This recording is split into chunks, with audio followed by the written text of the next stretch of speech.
In this video, we will study normal subgroups. What is a normal subgroup? Normal subgroup is a subgroup with the additional property which is for all x belongs to the group Z and x belongs to the subgroup H, the element x, H, x inverse should belong to H.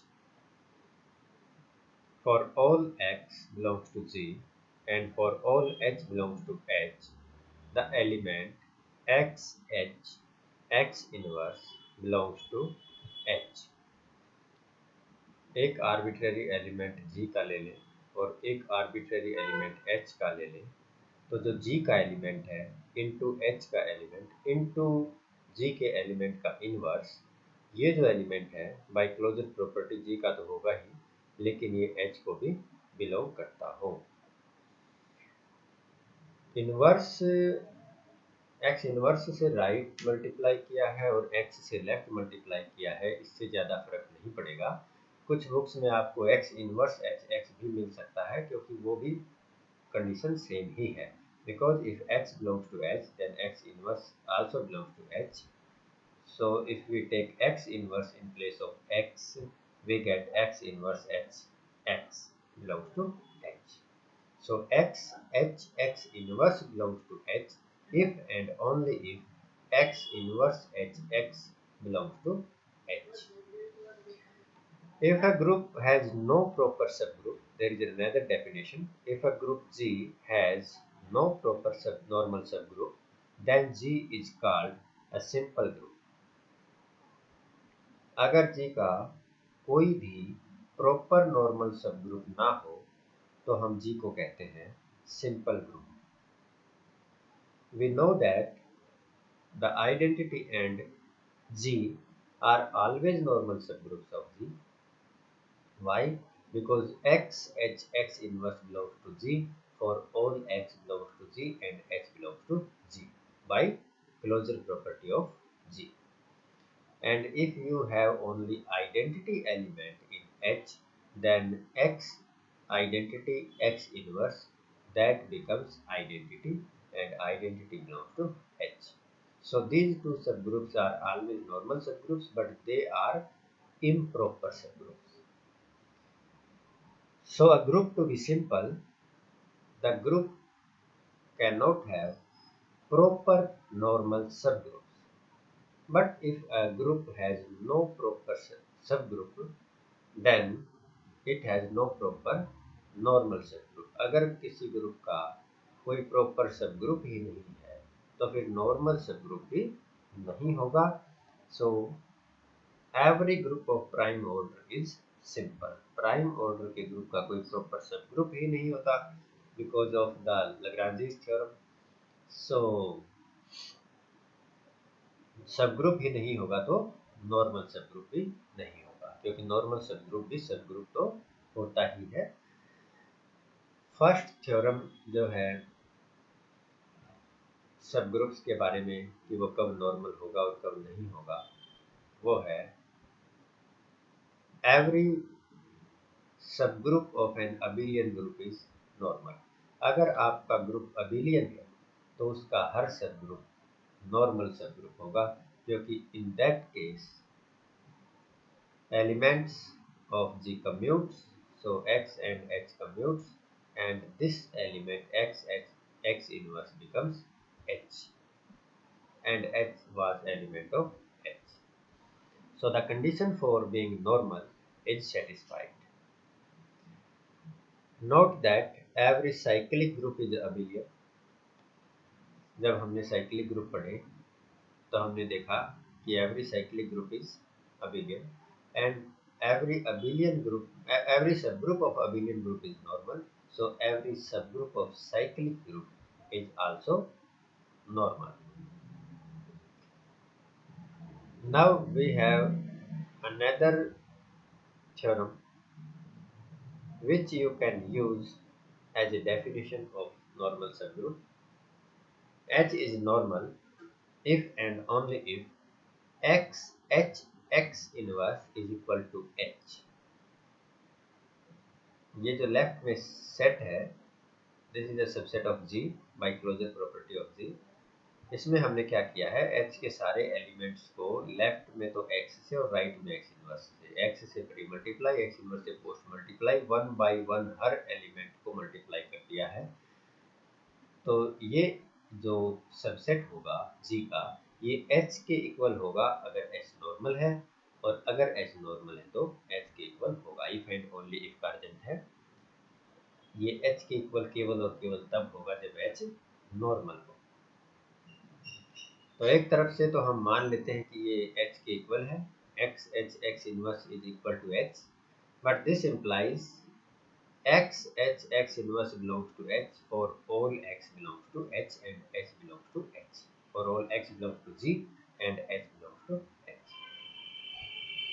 for all x belongs to G हमने मान लिया है कि ये equal है h के equal है, तो इसका हर एलिमेंट इसका भी एलिमेंट होगा, और इसके एलिमेंट x इनवर्स के एलिमेंट तो ऐसे होंगे, और इस तरह के सारे एलिमेंट अगर h को बिलोंग करते हैं तो ये तो बाय डेफिनेशन h क्या हो गया, normal, h is normal.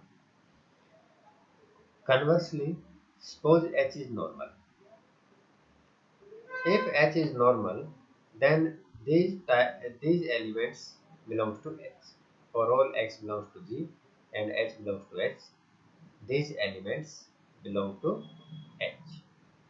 This implies x inverse is a subset of h. हमें प्रूव करना है कि this x inverse is equal to h. So x inverse xh belongs to h. So other way h is content in this दिखाना है, तो h का एक arbitrary element लोगे h, उसको हम लिख देंगे x इंटू ब्रैकेट में, आप ध्यान से देखें ये है x इनवर्स एच एक्स। ये h को क्यों बिलोंग करता है, क्योंकि हमने मान लिया है कि h इज नॉर्मल, नॉर्मल है तो x इनवर्स g को बिलोंग करता है, तो x इनवर्स h और x इनवर्स का इनवर्स जो कि है x, ये नॉर्मल है h, इसलिए ये एलिमेंट h को बिलोंग करेगा, और ये एलिमेंट h को बिलोंग करता है, तो x ये एलिमेंट h का है, और इसके साथ लेफ्ट में x मल्टीप्लाई कर दिया, राइट में x इनवर्स मल्टीप्लाई कर दिया, so this element belongs to x h x inverse, but this was arbitrary element h. So arbitrary element of h belongs to x h inverse. So h is subset of x inverse. Sorry, x h x inverse. Arbitrary element of x belongs to x h x inverse. तो ये जो h है ये इसका भी subset हो गया, और ये दोनों फिर क्या हो गए, इक्वल। नेक्स्ट है a subgroup is normal if and only if each left coset is a right coset। H जो है वो G का सब ग्रुप है, वो नॉर्मल होगा अगर उसका लेफ्ट कोसेट किसी ना किसी राइट कोसेट के इक्वल हो, और अगर हर लेफ्ट कोसेट किसी ना किसी राइट कोसेट के इक्वल है तो हमारा जो सब ग्रुप है वो नॉर्मल होगा। पहले हम मान लेते हैं कि यह चीज नॉर्मल है। अभी हमने देखा लास्ट रिजल्ट में कि then x inverse must be equal to h. Post multiply both sides by x and you get xh is equal to hx. So this left coset is equal to right coset, और right coset भी कोई और नहीं, उसी element से बना हुआ right coset, and this holds for all x belongs to G। जबकि जो प्रीवियस रिजल्ट था वो भी क्या था, for all x belongs to G। Conversely मान लेते हैं कि right coset, suppose some right coset hx is equal to some left coset yh। First we will show that this yh must be equal to xh, that is the same right coset and left coset are made using the same element of G।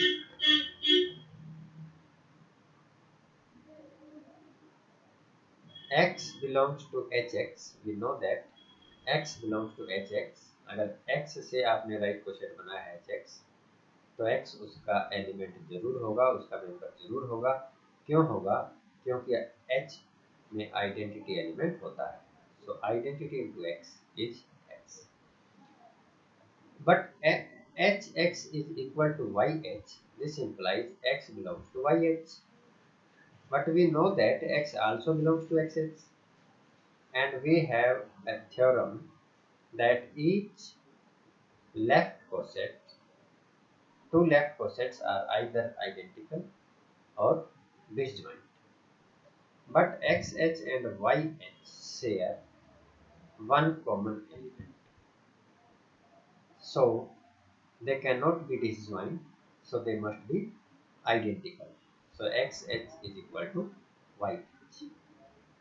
Put this xh in place of yh, and we have xh is equal to hx. The right coset is equal to the left coset, but then post multiply both sides by x inverse to get xh x inverse is equal to h. But by the previous theorem, which was a necessary and sufficient condition for h being a normal subgroup, so if this condition holds, then h must be normal in G. Next जो result है वो है a subgroup of G is normal if and only if product of two right cosets of H in G is again a right coset of H in G. So first suppose that H is normal in G. हमें क्या prove करना है कि H अगर normal subgroup होगा तो उसके दो राइट कोसेट्स की प्रोडक्ट एक राइट कोसेट होगा, और अगर किसी सबग्रुप के दो राइट कोसेट्स की प्रोडक्ट हमेशा ही एक राइट कोसेट आता हो तो वो सबग्रुप नॉर्मल होगा। So first we suppose that H is normal in G and we take product of two right cosets HA and HB. We shift this parenthesis to AH. हम parenthesis को AH पर लगा सकते हैं because of associativity. Then AH is replaced by HA. Why? Because in the last theorem we have discussed this fact that if H is normal if and only if every left coset is equal to a right coset, and that cosets were formed by the same element. So AH must be equal to HA. Now HH is equal to H. So this is equal to HAB. Why HH is equal to H? HH cannot have more elements than H because of the closure property of H, and HH cannot have less element than H because identity belongs to H, and identity multiplied by an element of H is equal to that element of H. Now conversely, suppose we have this condition that product of two right cosets is again a right coset, and we have to prove that H is normal in G. So we consider these two right cosets Hx. For arbitrary element x of G, we consider Hx and Hx inverse. These are two right cosets, so their multiplication, that is Hx inverse, is also a right coset by the given condition. But we note that identity element belongs to this product. Identity element is in this right coset because identity belongs to H, so we take identity element from H and we put it here at E x T X inverse, and this becomes identity, and identity belongs to this, and identity also belongs to H. So these two right cosets must be identical, must be same. Why? Because they are not disjunct. Now X H X X H dash X inverse belongs to H. Why? Because this element belongs to this. H और H dash दो element ले लिए हमने capital H के, और उनको यहाँ पर पुट कर देंगे तो वो इसको बिलोंग करेगा, and this coset is equal to H, तो वो H को भी बिलोंग करेगा. If this element belongs to H, then this element also belongs to H, because H belongs to H, so H inverse also belongs to H, and product of H inverse and this element also belongs to H. But then we get X, H dash X inverse belongs to H, and this element belongs to H for all X belongs to G and H dash belongs to H. These X and H dash are arbitrary elements. So at this condition implies that H is normal subgroup of G.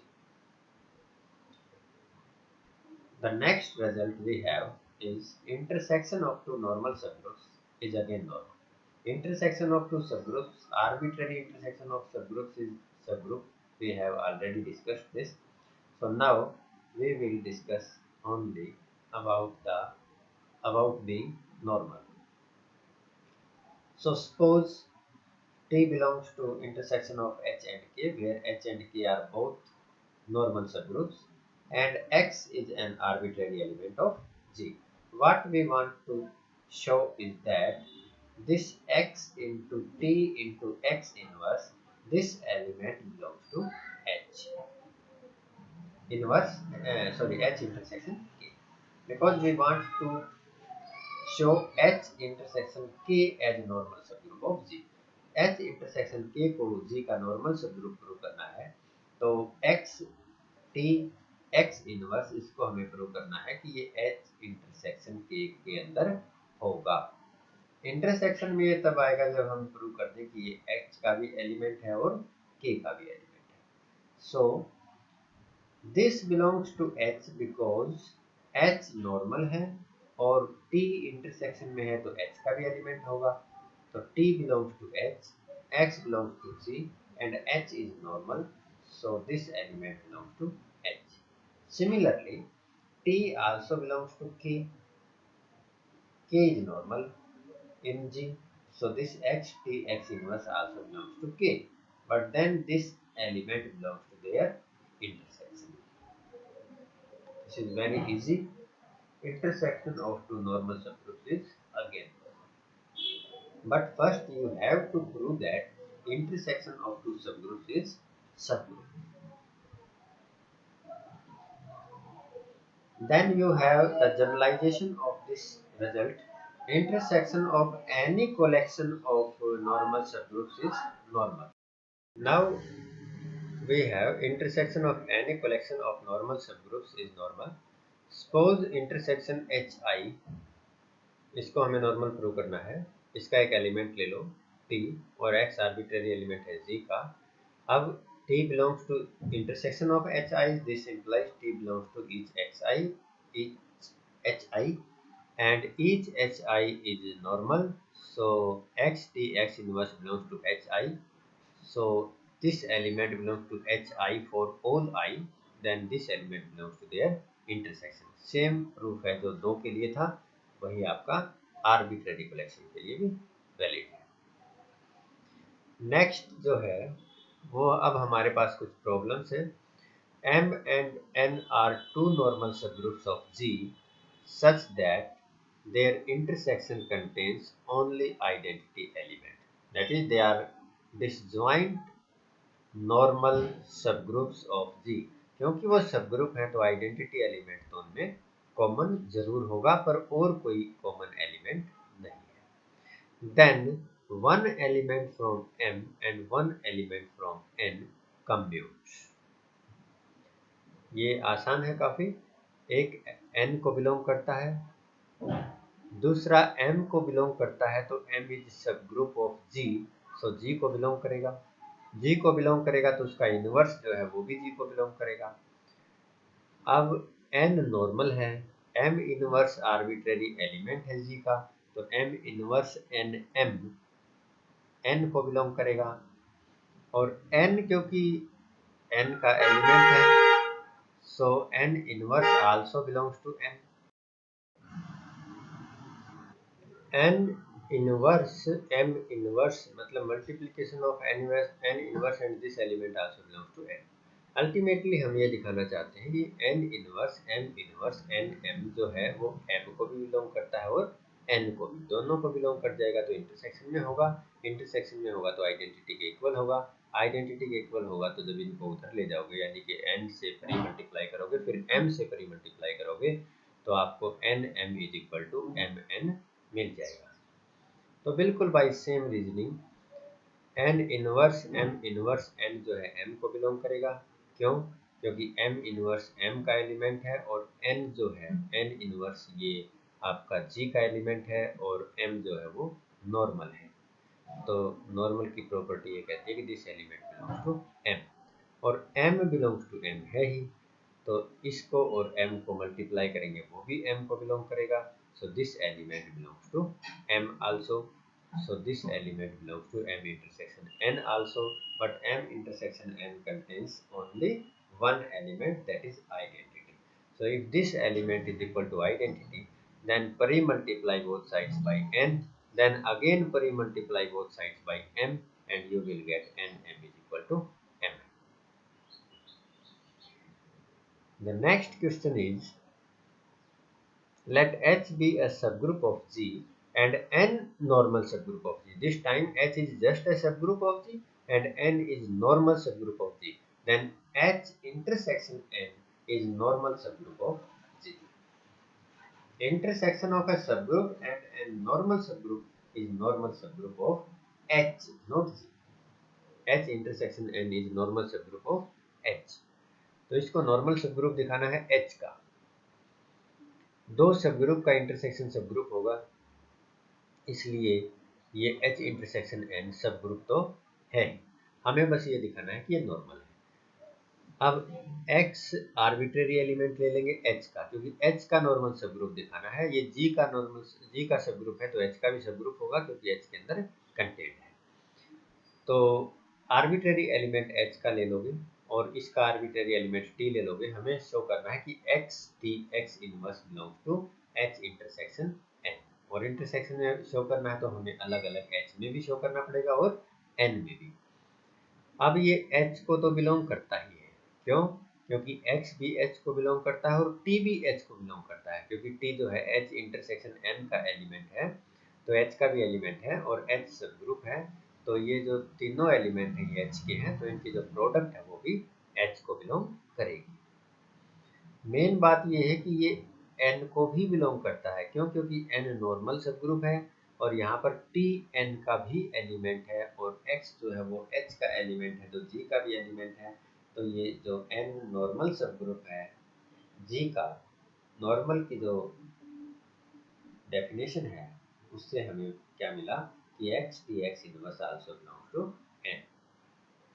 So this element belongs to their intersection as well. यही हमें prove करना था। Next जो question है वो ये है कि अगर किसी सबग्रुप की इंडेक्स 2 है तो वो हमेशा नॉर्मल ही होगा, और उसका कारण ये है, इंडेक्स 2 होने का मतलब है उसमें दो ही डिस्टिंक्ट राइट कोसेट है, दो ही डिस्टिंक्ट लेफ्ट कोसेट है। अगर ये दो ही डिस्टिंक्ट राइट कोसेट है, खुद H होगा एक तो जिसमें आइडेंटिटी एलिमेंट है और एक वो होगा जिसमें आइडेंटिटी एलिमेंट नहीं है। तो अगर हम लेफ्ट कोसेट्स और राइट कोसेट्स को की बात करें तो जो लेफ्ट कोसेट HX है उसको इसी के इक्वल होना पड़ेगा, वो इसके इक्वल तो नहीं हो पाएगा क्योंकि इसके अंदर आइडेंटिटी एलिमेंट है और उसके अंदर आइडेंटिटी एलिमेंट नहीं है। तो each left coset is equal to right coset, HX is equal to XH हो जाएगा और H खुद के साथ, ये भी राइट भी है और लेफ्ट भी है तो खुद के साथ ही इक्वल होगा, क्योंकि और कोई पॉसिबिलिटी नहीं है।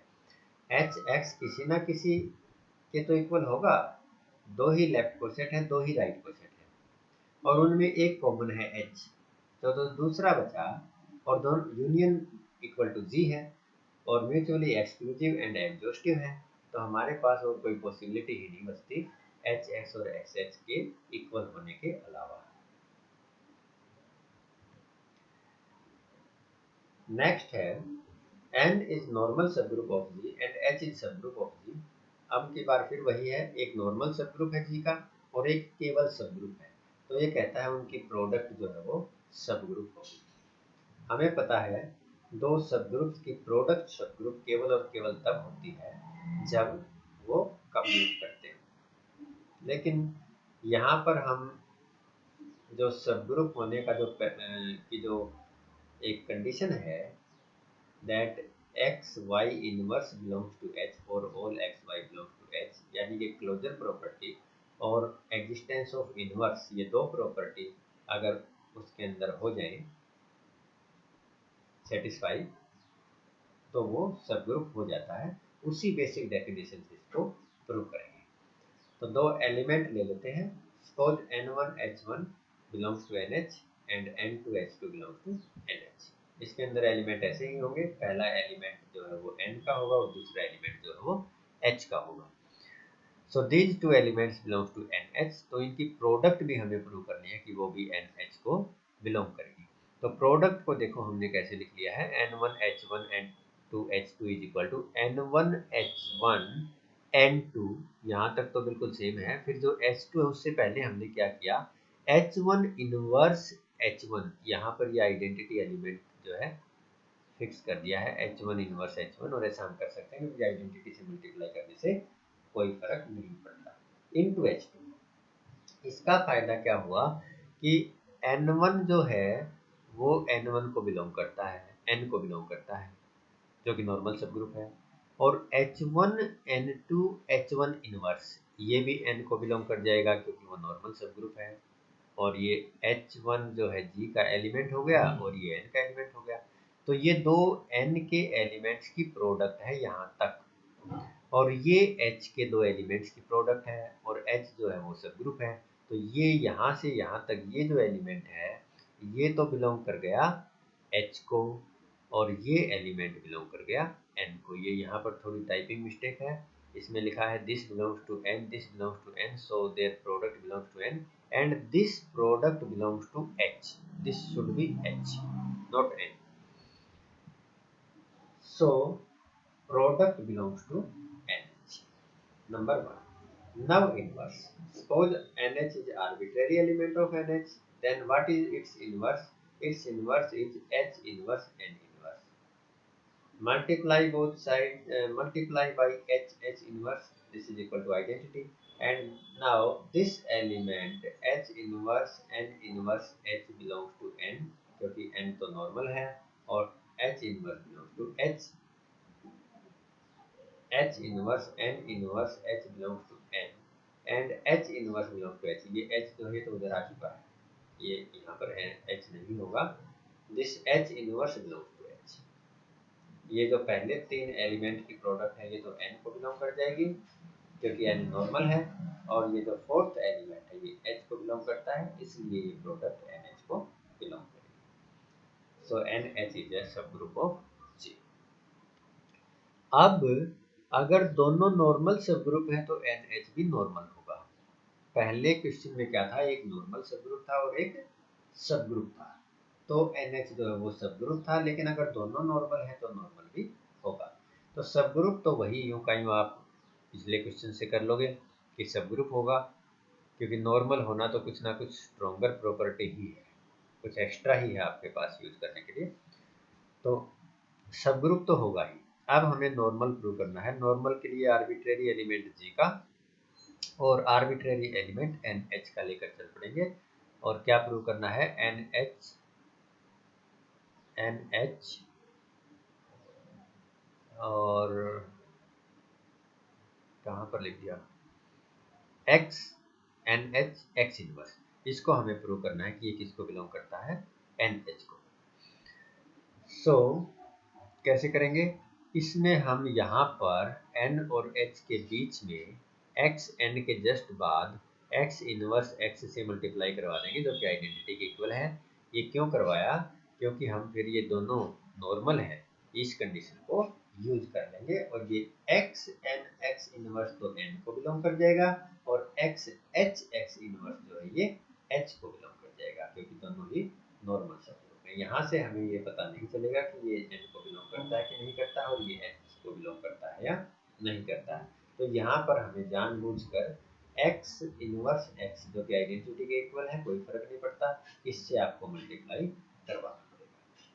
So this element belongs to n, x and x inverse belongs to n and x h x inverse belongs to h.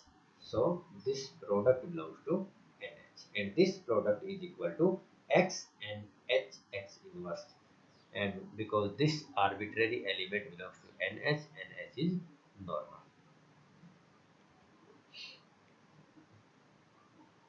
अब जो है हमारे पास now we have another question, let G be a group, G एक group है हमारे पास, H be its subgroup. Now consider this set G H G inverse, multiply each element of H by G. This is one set, but if we change G from G, vary G all over G, if we take G from G arbitrary element, then for each G belongs to G we have a set. So this set is a subgroup of G for all G.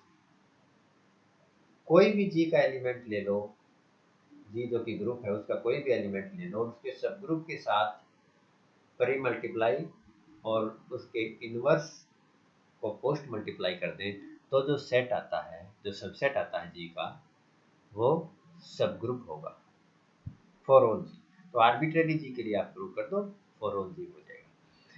Suppose X and Y are two elements of this set. We have to prove that x y inverse belongs to this set. X must be equal to G H1 G inverse for some H1 belongs to H and Y must be equal to some G H2 G inverse. इस तरह के ये element है यहाँ पर इस set के अंदर। तो एक मान लेते हैं H1 और एक H2 है और इस तरह से मल्टीप्लाई करके आपको x और y मिलेगा। So what is x y inverse? X y inverse is this element which is equal to x into inverse of this element. Inverse जो है वो रिवर्सल लॉ से ओपन होगा, inverse follows reversal law. So G H1 G inverse as it is, then you have G inverse inverse that is equal to G H2 inverse and G inverse. So G inverse G becomes identity and we have G H1 H2 inverse G inverse, but H1 H2 inverse belongs to H because H is subgroup. So this element belongs to GH G inverse. So GH G inverse is a subgroup of G. Now we have one last question from these normal subgroups, and this is if H is only subgroup of a finite order M. किसी fixed finite order का अगर एक ही subgroup है आपके पास H, then H must be normal subgroup of G. अभी अभी हमने देखा कि H अगर एक सबग्रुप है तो कोई भी G का एलिमेंट उठा लें G H G इनवर्स भी सबग्रुप होगा। अब अगर हम ये प्रूव कर दें कि G H G इनवर्स के अंदर भी उतने ही एलिमेंट हैं जितने H के अंदर हैं, तो आपको एक सबग्रुप और मिल गया जिसका ऑर्डर m है। और अगर आपको एक और सबग्रुप मिल गया जिसका ऑर्डर m है, तो यहाँ पर तो दे रखा है कि m ऑर्डर का केवल और केवल एक ही सबग्रुप है H। That means this G H G inverse किसके इक्वल हो जाएगा? Must be equal to H itself. And if H is equal to G H G inverse, then post multiply both sides by G and you will get HG is equal to GH. This is a condition for H being normal. Every right coset will become equal to left coset. So our main focus is to prove that order of GHG inverse is equal to order of H. What is GHG inverse? GHG inverse is this set where H belongs to H. So if there is no repetition, then cardinality of this set is equal to H. But if there is repetition, then this set might be a subset, a proper subset of H. Or not subset, but this cardinality might be strictly less than that of H. So we must claim that all the elements of this are distinct. If not, suppose there are two elements where H1 is not equal to H2 and these two elements are equal. But then if we pre-multiply both sides by G inverse and post-multiply both sides by G, what we get is H1 is equal to H2. So if H1 and H2 are distinct elements of H, then the corresponding elements GH1 G inverse and GH2 G inverse are also distinct. So number of elements in this set GHG inverse is the same as number of elements in H. So we have two subgroups, in fact many subgroups, because G is arbitrary element of G. If we change G, we get another subset. But we have only one subgroup of order n. So this GHG inverse must be equal to H for all G belongs to G. And that means this right coset is equal to left coset. Every right coset of H is equal to left coset of H. So this implies that H is normal subgroup of C. तो ये था normal सबग्रुप्स के बारे में कुछ results और कुछ ये क्वेश्चंस भी रिजल्ट्स की तरह ही थे। Thank you.